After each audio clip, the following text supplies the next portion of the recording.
Bale, tuturo ko sa inyo guys kung paano magtanggal ng magnetic coil ng aircon para hindi masayang ang freon. Yan. Ginamitan niya ng ng extension. Yan. Yan na yung lock. Yan. Tinanggal namin pero hindi namin dinisconnect yung freon para hindi masayang yung freon niya. So tanggal na yung lock dun sa loob. Yan, tatanggalin na natin. Check mo rin kung manual mo lang. So pag hindi siya na-supplyan guys, ibig sabihin hindi gaganang magnet yung coil. Yan. Tignan mo to ha. Ngayon medyo may distance siya. Susubukan natin idikit. Yun. Ibig sabihin yun, gumagat. Papakita ko lang kung bakit sira. So i-connect natin itong wire na to positive. Okay, wag lang magbaliktad guys. Baka masunog naman yung bago nyo pag iganito nyo. So makikita mo guys, walang response. Wala siyang magnet kahit idikit. Wala siya. Okay. So sira ang coil. Guys, siguraduhin nyo lang na nakalock. Medyo paluin mo ng konti yung lock para itulak niya ito. Dandahan lang guys para hindi masaktan ang bulsa nyo, baka masira.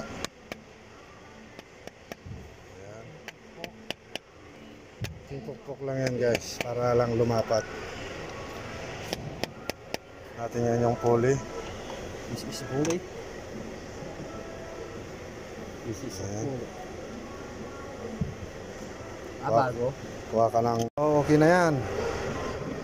So makikita natin yung kailangan i-check nyo guys kung tumutunog yan, hindi pwede. Pakinggan nyo to guys, pag sumasayad huwag ninyo nang huwag nyo nang yan, may karaskas, may mga sim yan. Kunin mo yon. Ilan? Kunin mo yan, ilagay mo dalawa. Huwag nyo pakinggan nyo to guys, pag sumasayad huwag ninyo nang huwag nyo nang yan, may karaskas, may mga sim yan. Kunin mo yon. Ilan? Kunin mo yan, ilagay mo dalawa. Huwag nyo kalilimutan guys na ikabit yung washer kasi kumakaraskas. Pakinggan nyo to guys, pag sumasayad huwag ninyo nang huwag nyo nang yan, may karaskas, may mga sim yan. Kunin mo yon. Ilan? Pakinggan nyo to guys, pag sumasayad huwag ninyo nang huwag nyo nang yan, may karaskas, may mga sim yan. Kunin mo yon. Ilan? Kunin mo yan, ilagay mo dalawa. Huwag nyo kalilimutan guys na ikabit yung washer kasi kumakaraskas. Isa washer? Hindi. Sa ilalim yan. Sa ilalim. Ilalim yan guys. Nakalimutan lang nung kasama ko. Bunutin mo.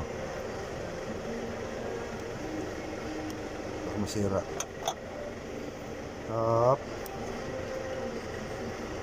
Pakinggan nyo to guys, pag sumasayad huwag ninyo nang huwag nyo nang yan, may karaskas, may mga sim yan. Kunin mo yon. Ilan? Kunin mo yan, ilagay mo dalawa. Huwag nyo kalilimutan guys na ikabit yung washer kasi kumakaraskas. Isa washer? Hindi. Sa ilalim yan. Sa ilalim. Ilalim yan guys. Nakalimutan lang nung kasama ko. Bunutin mo. Baka masira. Up. Lumapit na. Sumalpak na siya. Ayaw na niyang patanggal. Sige, tanggalin. Hawakan mo. Yung ano. Ayan. Hawakan mo. Ano natin guys, dahil gandahan lang kasi Dahil bago. nalimutan ni partner yung washer. Nasaan na yung washer? Ilan to? Dalawa? Dalawa. Dito natin lagay yan guys. Sa loob. Para lumayo ng kaunti ito, hindi magagasgas. Yun.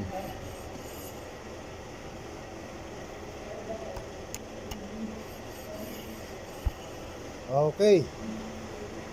Lagay na niya yung lock. Talaga ba? Oo.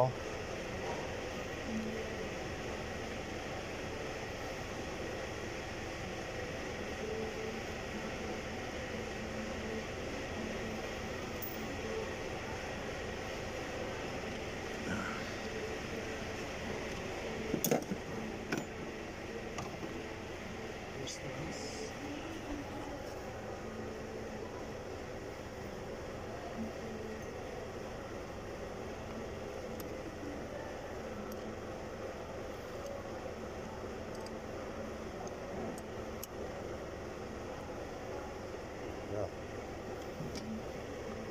Hawakan mo. Ang titos natin ito guys. Since ito kapit, hindi pwede. Kailangan hindi sa kapit guys. Kailangan tanggalin. Tanggalin ulit. Magdagdag tayo ng washer. Kailangan guys gumagalaw yan. Huwag kayong hindi nyo chinik ito. Kailangan naka-neutral na ganyan. So tatanggalin nung kasama natin ulit para ginagawa natin hindi tayo masira sa mga customer natin. Ayan. Iwasan na sungkitin dito dahil ito ang pinaka-spring nya para maglaro.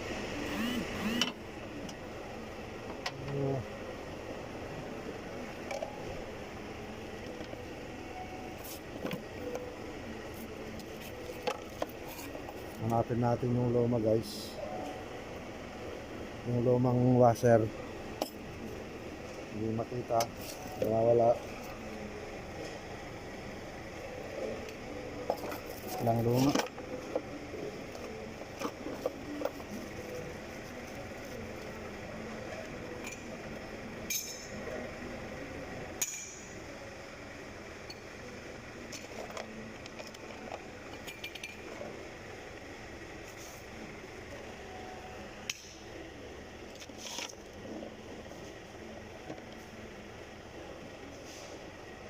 Andyan. So yan guys, lagay natin.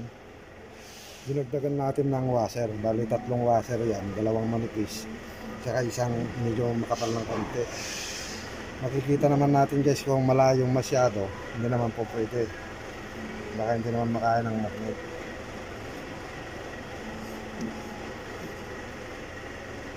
So yan guys, titignan natin kung okay ba siya. Testing natin.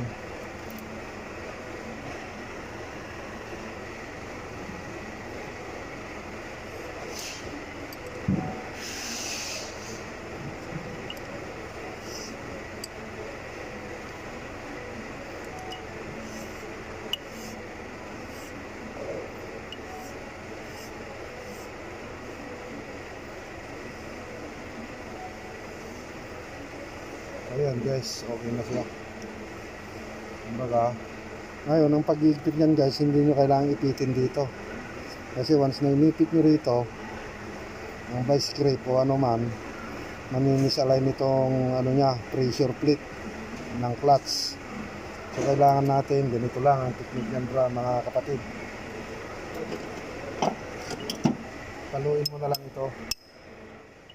Once na pinalo mo yan, hindi naman kailangan mahigpit na mahigpit yan. Yan, okay na yan mga kapatid.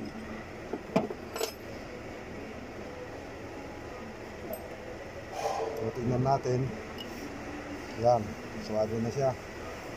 Yun, hindi na ibalik. Okay,